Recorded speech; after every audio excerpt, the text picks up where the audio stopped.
Guys, we're here at Kingsway again. I have Mr. Juan. We will link Juan's Instagram right below here, and then you guys can ignore it and not follow him. But we're just going to go into some basic side control escapes today. Side control is one of those positions where if you know how to get out, it seems pretty easy, but if you don't, you can get pinned there for the entire round.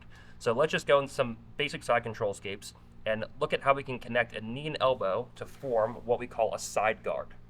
A side guard is a V shape that we form with knee and elbow connection, where it turns your partner's underhook and crossface from an asset into a liability. Okay, and here's what I mean. So if he's down and he has the side control on me and I have my my forearms inside, okay? Obviously for here we have to do a whole bunch of things to get our hands to the inside position, but assuming we have good frames, we're good and disciplined, he passes our guard and he lands on our frames. Whenever I see we're in this position, you see people doing this or posting on their own foot, things like this, ultimately what I need is a connection of my left knee and elbow. That's how I'm going to escape from here. All right? Majority of cases is how I'm going to get out. So if I need my left knee and elbow connected, what I want from the very start is my left knee to be as close to the target as possible. Right here, when I put my knee on my partner's hip, this is the closest my knee can be physically to my elbow because of the fact that obviously his body is wedged in between it.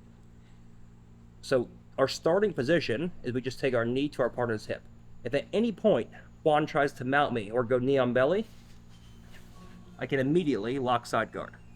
All right, so just by changing your mindset from this, where now if he tries to mount me, he can go in and go shin mount and slide across, to this, where now I can't see his hip, but I can feel his hip.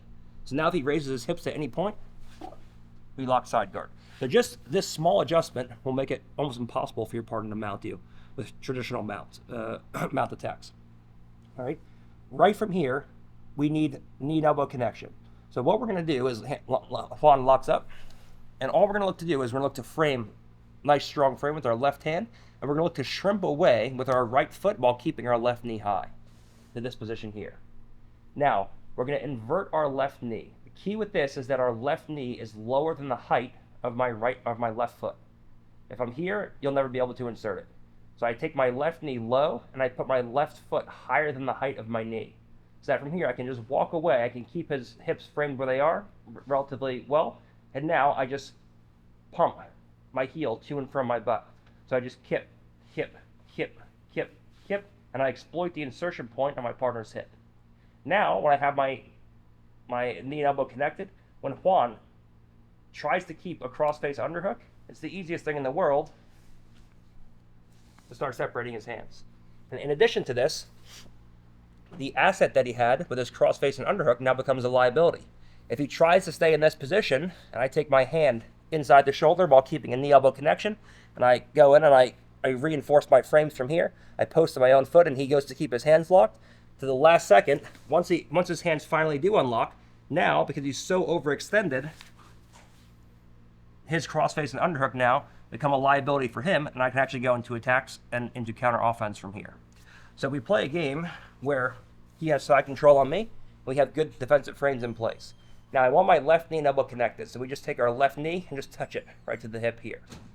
Now, the second we see that we have good knee to hip connection, if he tries to mount me at any point from here, we just bring everything inside.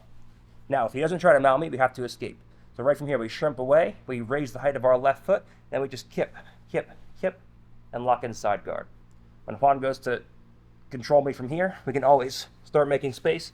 We can take everything back to the inside, then we can just shake, shake, shake, separate, and go right into all of our counter offense with clamp or just going back to a full open guard or what have you from there.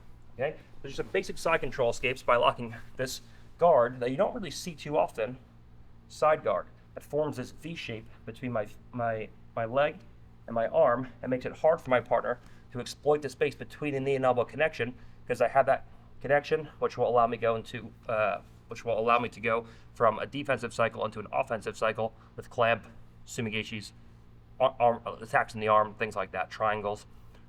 So just some basic escapes from side control when you have a partner with a traditional side control, crossface underhook, won't move, won't let you go, how we can escape using a side guard from a bottom pin.